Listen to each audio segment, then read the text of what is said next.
ሰላም ቤተሰብ እንዴት ናችሁ? ዛሬ በጣጥስ ኮራ ወይም ድንች ድብልብል እንሰራለን። እዚህ ጋር ድንች ቀቅዬ አዘጋጅቻለሁ። ጨውና ጥቁር በርበሬ ወይም ፍልፍል እስውድ ጨምረን በዚህ መልኩ እናሻለን።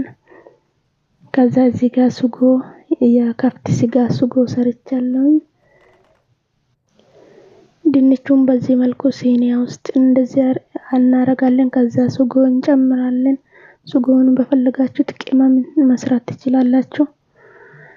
ከዛ በጣጣውን ወይም ድንቹን ድብልብል አድርገን እንደዚህ ሲኒያውን እንሞላለን ማለት ነው።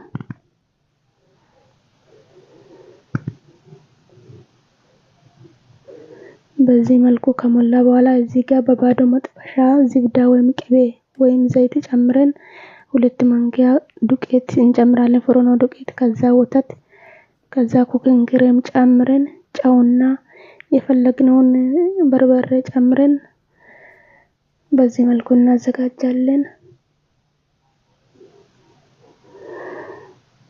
ከዛ ከላይ እንደዚህ ከጨመርን በኋላ ሞዘሬላ እናሳንሳለን። ሞዘሬላ ከነሰነስን በኋላ ያለን ቅጠል እንደዚህ እንጨምራለን። እኔ ዛተር ጨመርኩ፣ እዚህ ጋር በክዶንስ ጨመርኩኝ።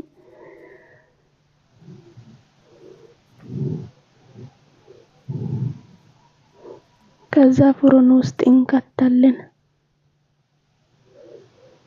ይሄን ይመስላል። ከለሩ በጣም ነው የሚያምረው። ካሜራው ነው ያላሳመረው።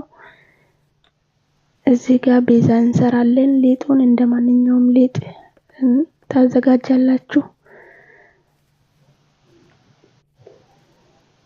ከዛ በሁለት አካፍዬ እዳምጣለሁ።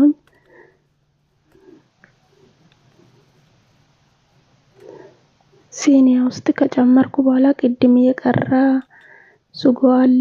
ዙሪያውን እንደዚህ ሞዘሬላ ጨምሬ ጥቅልል ካረኩ በኋላ ሱጎውን እጨምራለሁ።